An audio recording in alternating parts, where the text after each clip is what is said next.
Assalamu alaikum warahmatullahi wabarakatuh. Hordoftoota YouTube akkam jirtu fayyaa keessanii bakkuma jirtanitti nageenya Rabbii isin bira haa jiraatu. Egaa akkuma beekamu YouTube har'as hojii gumii harkaa bifa adda ta'een qabadhee isinii dhufeen jira. Hojiin gumii harkaa kunis soofaadhaaf nu fayyada. Biffee biyya keenyatti akka afaan Arabaatti aflaa jedhamuuf nu fayyada. Kanaaf isa qabadhee dhufeetiin jira. Jalqaba isaatii hanga dhumaatti na waliin turtii gaarii. Egaa hojii keenyaaf kan nu barbaachisu kirriidha, kirooshee fi maqasiidha. Kirrii bifa tokkoon isinitti agarsiisa waan ta'eef akkuma beekamu quba keenyattis marrii jalqabachuu hin dandeenya. An sansalataan isinitti agarsiisa jechaadha. Bismillah. Sansalata akkasitti jalqaban asliin jedheera 15 dhaanna 1 2 3 4 5 6 7 8 9 10 11 12 13 14 15 bifa kanaan 15 dhaadheera. Amma 15 dhaadhee kana deebisee fidee kana asitti kana keessatti hin qabsiifadha jechaadha. Bifa kanaan akkasitti hin qabsiifadha jechaadha. Sana booda 5 sansalata 5 dhaadha 1 2 3 4 5 kun akka double crochet tokkotti nu fayyada jechaadha. Finni amma kana keessa baafanna. Erga kana keessa baafannee akkasitti sansalanni 5 dhaanni kun double crochet tokkotti lakkaa'anna. Akkasitti 2 dhaanneerra 3 4 5 6 7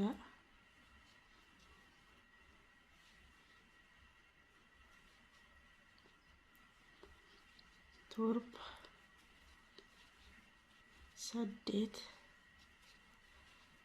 9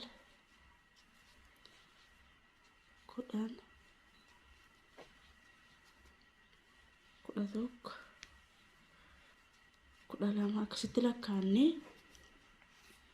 kana 40 dhaanna jechaadha. Bifa kanaan naanneessinee kanarratti 40 dhaanna jechaadha.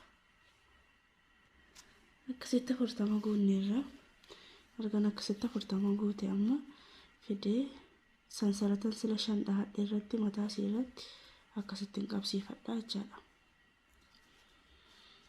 Bifa kanaan erga akkasitti qabsiifadhee booda ammas sansalata 5 dhaadha 1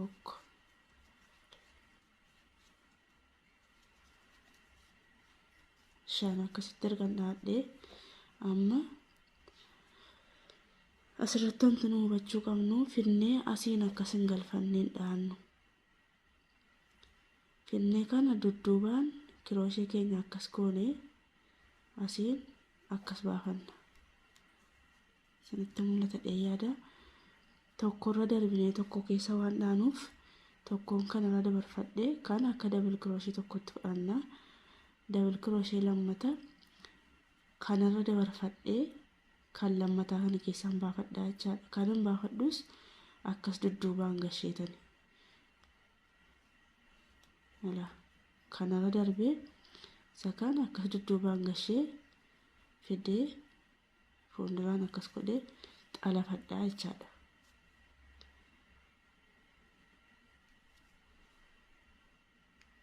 Dudduubaan akkas gashannee dhoofsi keenya dudduubatti deebi'a. Amma erga akkas fudhannee meeqa keessa baafanna? 2 keessa baafannee sadaffaatti fixnaa jechaadha. Bifa kanaan amma erga akkas godhannee 1 kirooshee keenyarra 2tu nu hafa. Ammas deebisnee 2 3 yeroo sadiitti akkas baafannaa jechaadha. Sana booda tokko lama sansalata lama dhaannee ammallee kanarra dabarfannee kan itti aanutti tokkorra dabarfannee kan itti aanutti dhaana. Ammas akkuma isaan dudduubaan galfannaa erga akkas godhannee tokko lama sadii keessa baafannaa jechaadha. Ammallee tokko lama sansalata lama gadhaanii kirooshii keenyatti marree tokko kanarra dabarfannee kan lammataa kanatti innee isiin akkas baafannee erga baafannee ammas fuulduraan akkas godhannee dudduubaraan harkifanna. Ammallee sadii keessa baafanna tokko lama sadii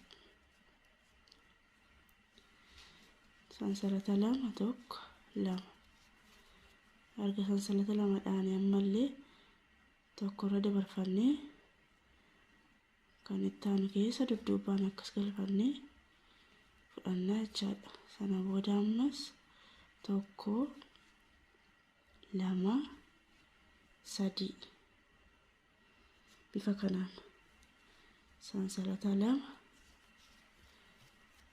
ammas tokkorra dabarfannee tokko keessa dudduubarraan baafannaa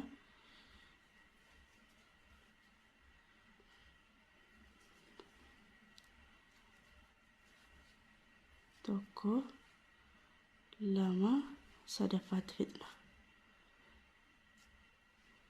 Wanti nuti tokkorra darbinee tokko keessa baafannu duraan jalqaba kana 40 dhaaneerraa amma irra keessa isaa zuurii lammataa 20 nuuf ta'a jechaadha. Tokko hir'isna waan ta'eef sansalata lama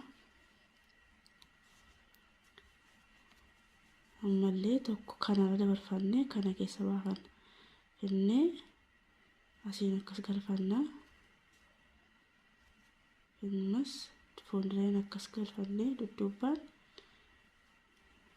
bifa kanaan baafanna tokko lama sadii kirooshii keenya keessaa lama tokko harkisnee hin baasnu jechaadha. Kun dizaayinii kana waan nuuf uumuuf. Ammallee tokko lama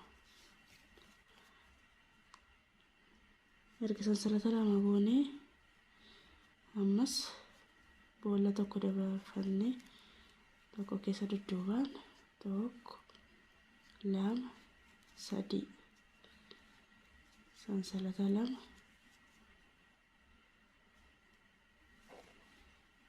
bifa kanaan tokko lama sadii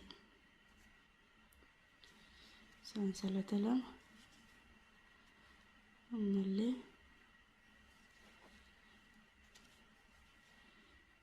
tokko lama sadii sansalata lama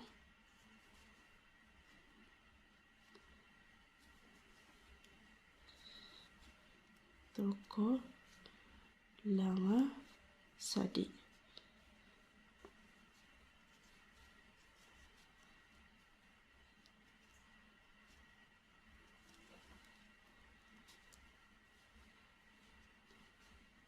lama sadii akkas jennee zuurii guuttannaa jechaadha.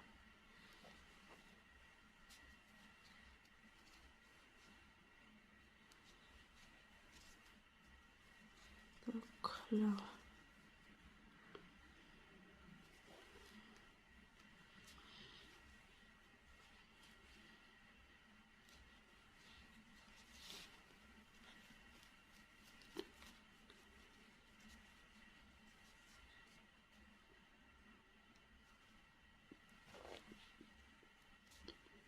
dogongorree kana iddootti akkas baafachuu hin qabnu. Of eeggannoodhaan tokko lama sadii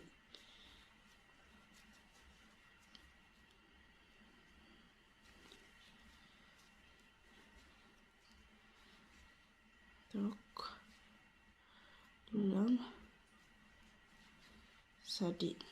Bifa kanaan akkasitti dhaannaa jechuudha. Zuurii akkasitti haala kanaan zuurii guuttannee jirra. Amma erga zuurii guuttannee kun akkasitti 39 nuu ta'a jechuudha. Tokko tokkoon kun 39 nuuf ta'a jechuudha. Amma kan nuti 40 guunnuuf sansalata duraan 5 dhahannee finnee asitti sansalanni amma akkas dalga ciiste kun gaafa finnee mataa irratti akkas fudhannu ol nuuf dhaabbatti. Akkasitti ol nuuf dhaabbatti jechuudha.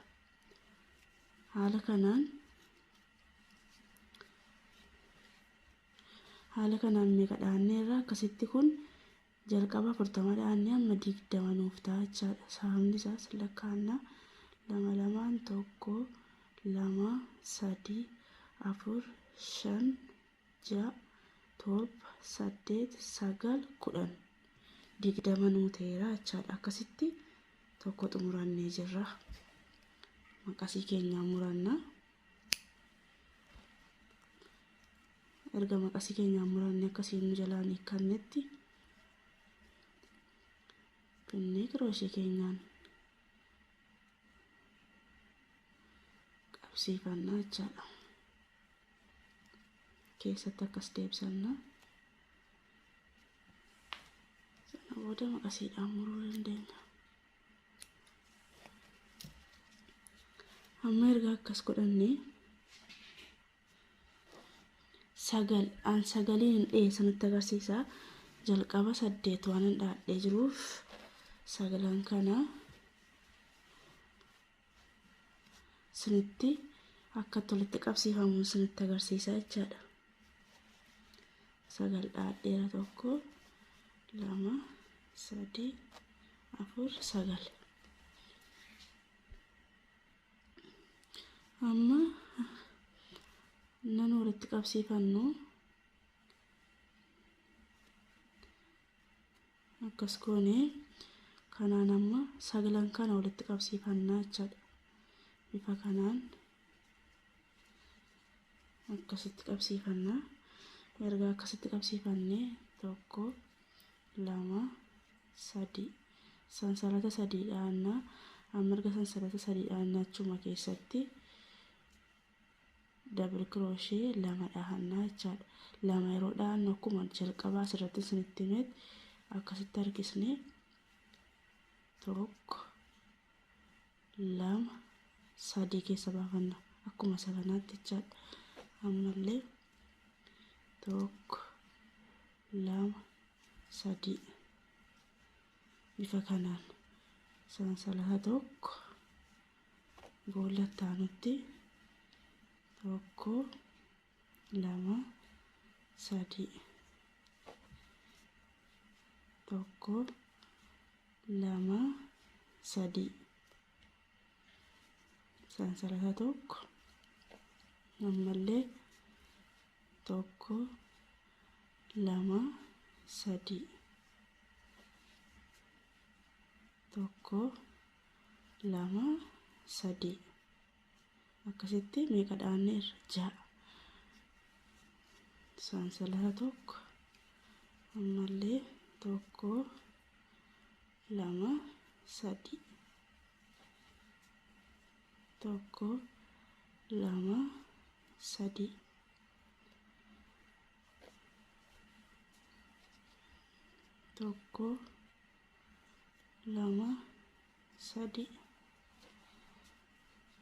1 2 3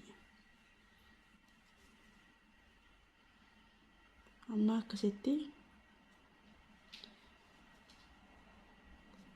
bifa kanaan 5 dhaanneerra 1 2 2 1 2 3 4 5 2 2 5 10 dhaanneerra jechuudha. Boolla tokko keessa double crochet 2 amma sansalata 10 dhaannaa jechuudha. 1 2 3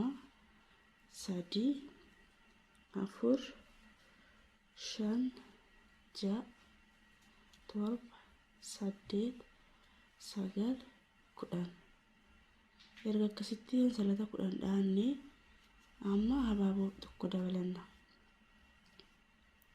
Habaaboo tokko dabalannee yeroo walitti hidhannu fuulli isaa kun kara keenyatti naanna'u qaba. Nutti akkas fuulli isaa naanna'u qaba jechaadha. Kun keessaa bakkee qaba kunoo. Kun bakkee isaati. Kun keessa isaati. Keessi isaa dizaayinii akkasii qaba jechaadha. Kanaaf inni dizaayinii qabu kun kara keenyatti nutti aanuu qaba yeroo walitti hodhannu.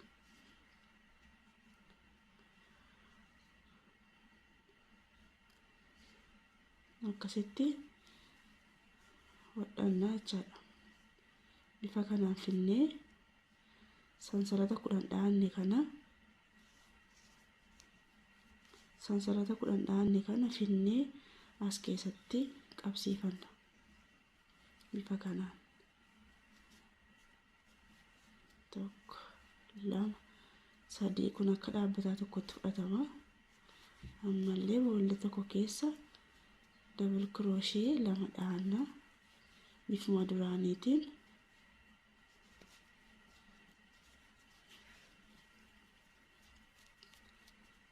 Sansalata tokko ammallee double crochet 2 boolla tokko keessa dhaanna.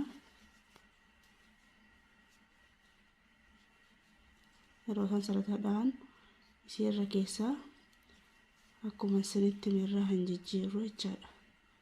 1 2 3 xumurra. 1 2 3 xumurra jechaadha. Sansalata tokko 1 2 3 1 2 3 mallee sansalata tokko inni asitti 1 2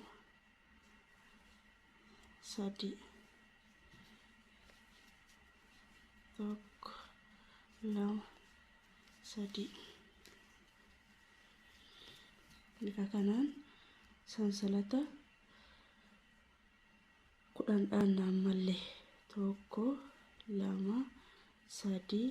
4 5 6 7 8 9 10 erga 10 dhaanne ammas tokko dabalannaa jechaadha. Akkuma isinitti fuula isaa ofitti naanneessina isiniin jedheera.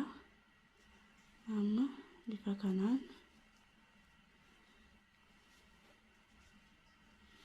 nuuf ta'a jechaadha. 1 2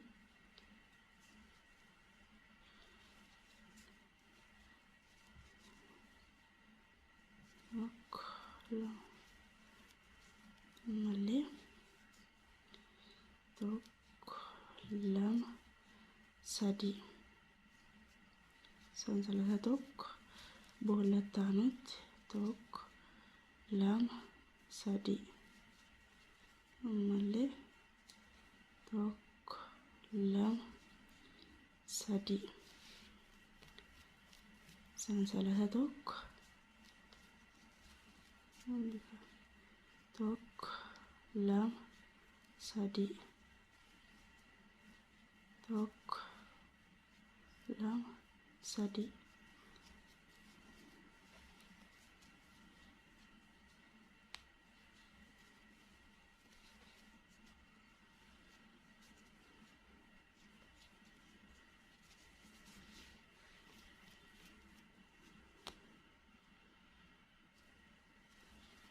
shannuuf ta'uu qabu.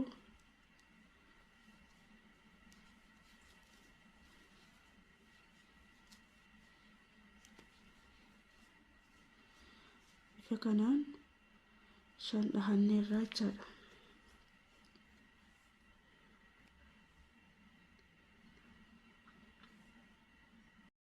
Egaa akka viidiyoon dheeranneef tokkotti dabaladhee dhufee jira. Amma erga akkasitti xumurree kana caalaa dheeressuun barbaadu jechaadha. Garaa isaan bal'isaa siin bukkeetti dhaamalee oleensaa kanumaa jechaadha. Amma kana deebisnee walitti qabsiisuuf kana 5 erga dhaannee sansalata 10 dhaanna.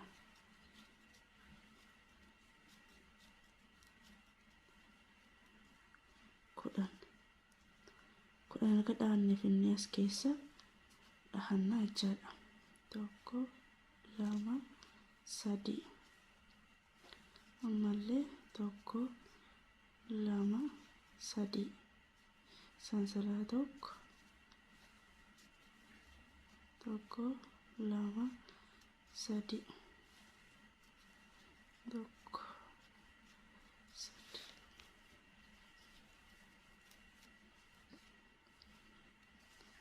sansalata tokko dhaanna 1 2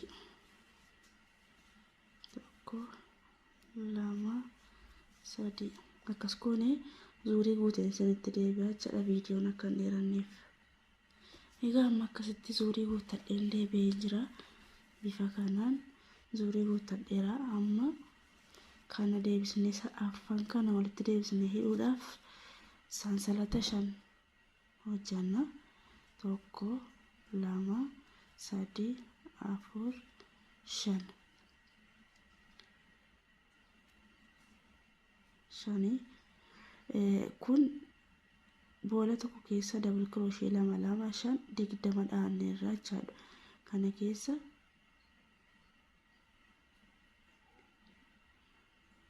Kana keessa kudhan jalqaba kana 40 dhaanee achi 20 dhaanee 20 sana irratti immoo ammas deebisnee meeqa dhaanee 10 dhaane 10 40tti nuu deebi'ee jira jechaadha. Akka jalqaba kana jalqabannetti amma sansalata 5 erga dhaanee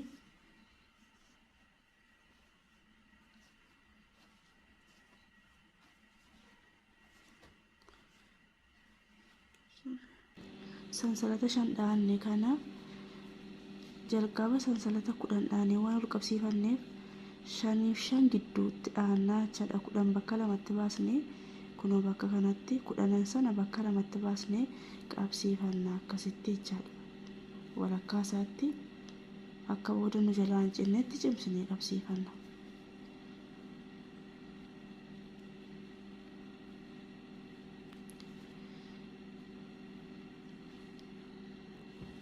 Bifa kanaan qabsiifannaa jechaadha.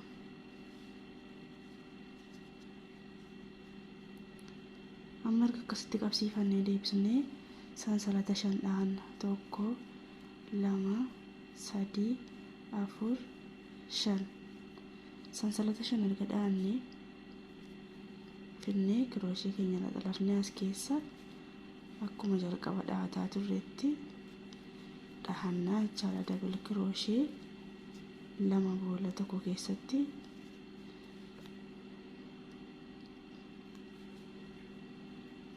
dhahannaa jechaadha. Sansalata tokko gochuun dagannu boolata lammataatti sansalata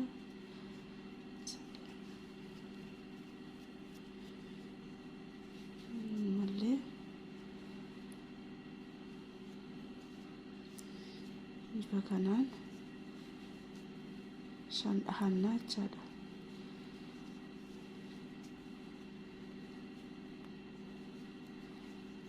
Sansalata tokko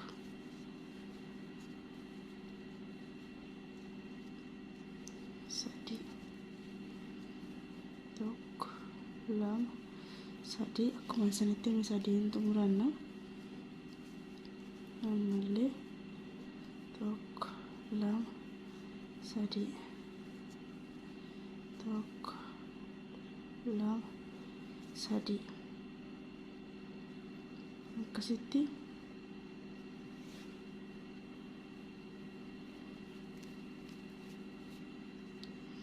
ammas sansalata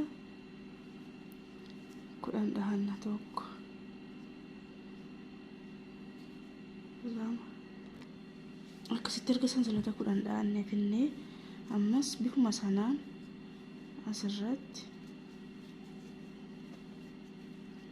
10 dhahanna jechaadha.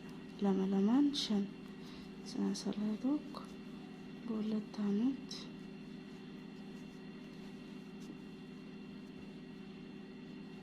lama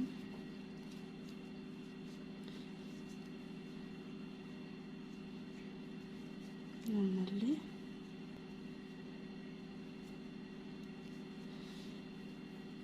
sadii dhahanneerra sansalata tokko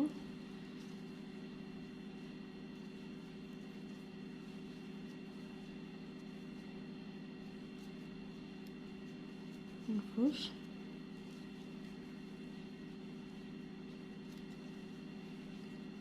kana yeroo sadeen xumuruu hin dagannu akkasitti 5 dhahanneerra jechaadha. amma erga 5 dhahannee sansalata 10 dhahanna tokko 2 3 4 5 6 7 8 9 10 erga dhahannee finne amma asuma keessa dhuma sanaan dhahanna jechaadha.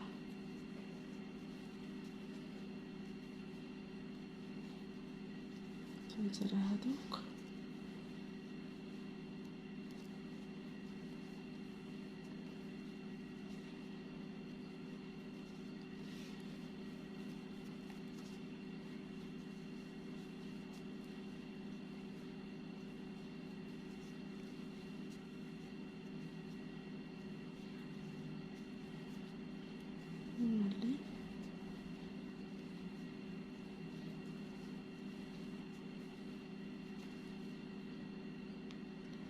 sinitti mul'ata dheeyyaadha.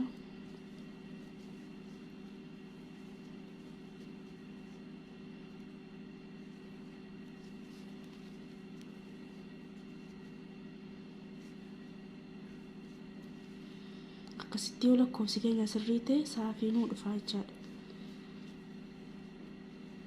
amma sansalata 5 dhahanna tokko 2 3 4 5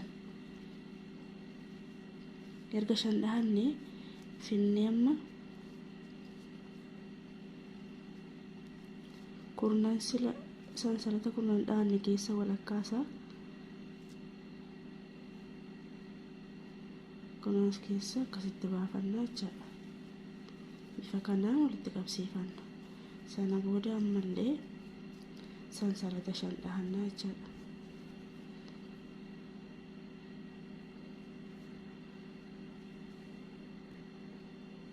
sansalata 5 dhahanna tokko 2 3 4 5 finne amma kana keessa dhahanna. ammas akkuma jalqabaa 10 dhahanna jechaadha. double crochet 5 sansalata tokko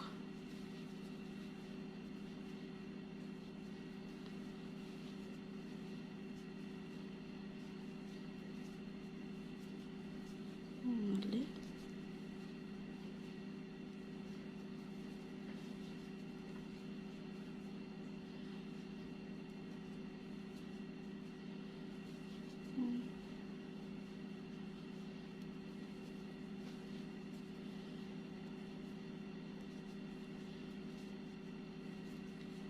afur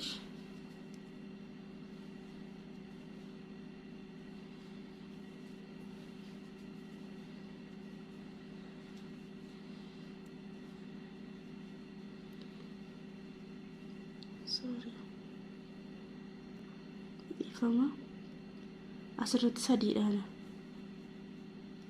3 erga dhaane finne asitti kanarratti 10 dhaanne waan qabnu fennaan asirratti 10 waan dhaanennaan asitti finne erga 3 dhaane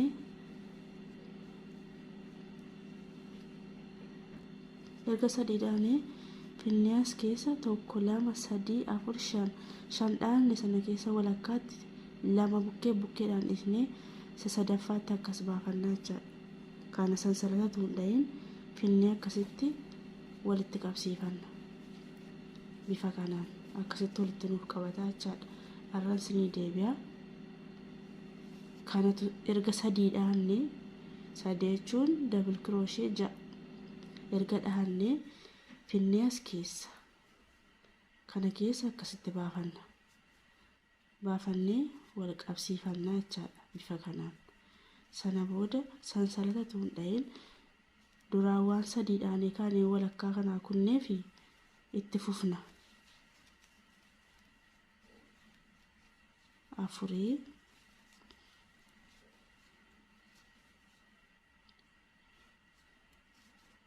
sansalata tokko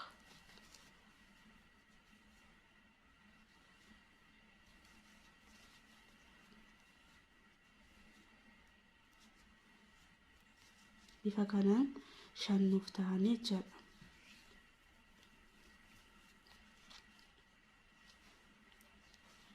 Akkasitti nuuf ta'a jechuudha.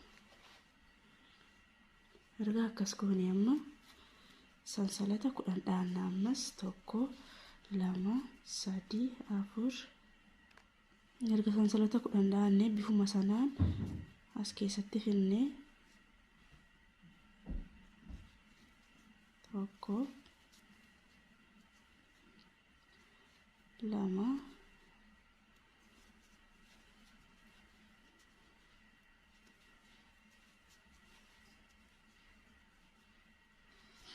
Sikan andagannu ጊዜ 3 keessa baafachuu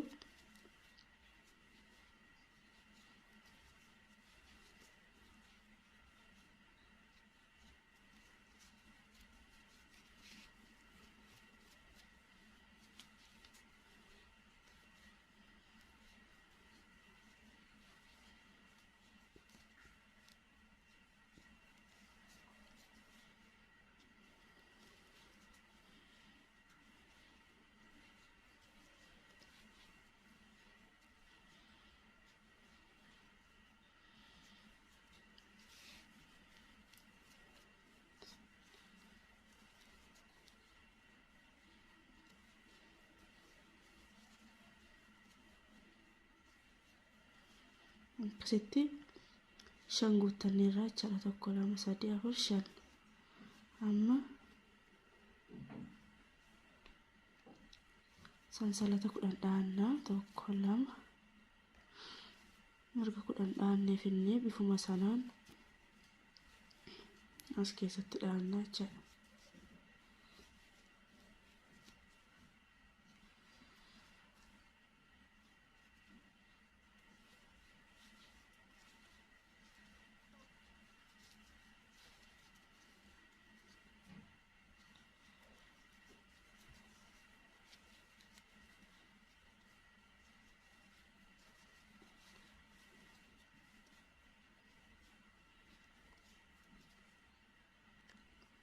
Egaa akkasitti waan zuuree gooteef amma sansalata 5 dhaanna jechuudha. 1 3 4 5 erga 5 dhaannee akkuma dhoofsa keenya jalqabaatti 10 dhaanne sansalata 10 qabnu kana keessa walakkaatti baafannaa jechuudha. Akkas walakkaa sirriitti daarii irra keenya waan nu jalaa jirtuuf akkasitti qabsiifannaa jechuudha. Amma erga akkasitti qabsiifannee sansalata 5 dhaannaa. 1 2 3 4 5 erga 5 dhaannee finnee asitti akkuma beekamu dhaannaa jechuudha.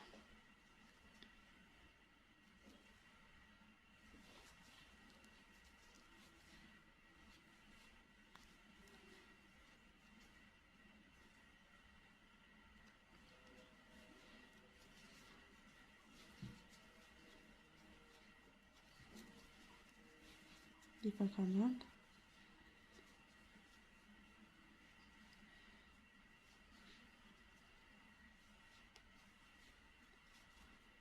sansalata tokko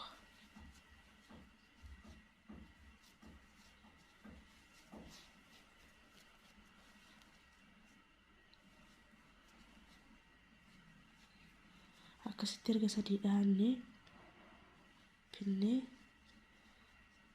kanatti qabsiifannaa jechuudha. Asitti akkasitti akka nu dhufu walakkaa meeqarratti 1 2 1 2 2 2 bukkeedhaan dhisnee walakkaa isatti akkas dhahannaa jechuudha. Erga dhahannee akkasitti na deebisan hunduu nu dhufa. Sana booda sansalata tun dhahin boollattaanu keessatti itti fufnaa jechaadha. 5 guuttanna.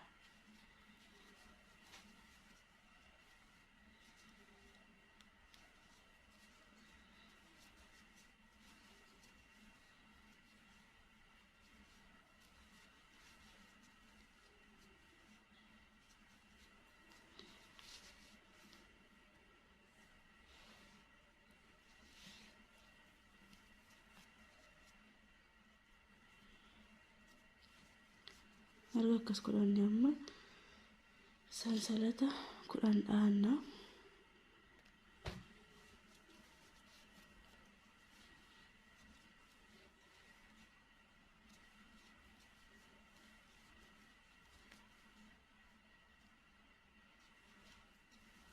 Lama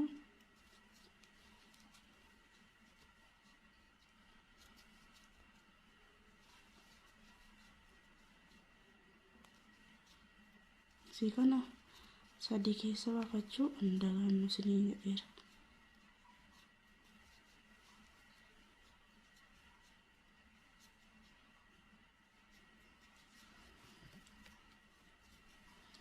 Dhoofsi isaa gaafa ba'u baay'ee tokko bareeda. Akkasitti dhaannee mana keenya miidhagfachuu dandeenya. Bittaarraa nu oolcha. Sansalata kudhan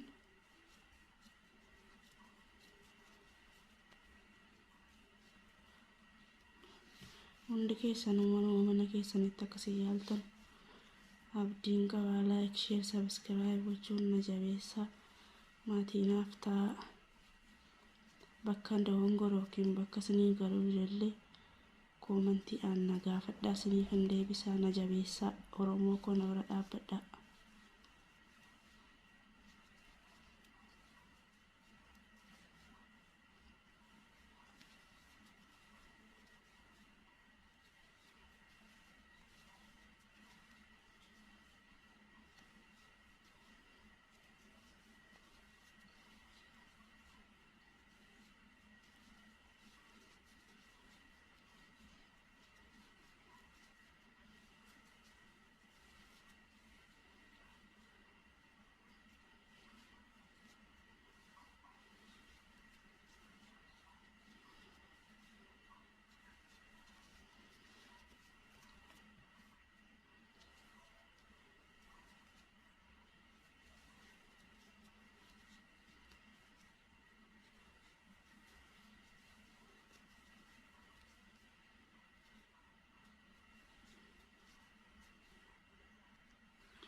Egaa kutaan tokkoffaa akkasitti ba'a. Kutaa lammaffaa hanga walitti deebinutti turtii gaarii isiniin jedha.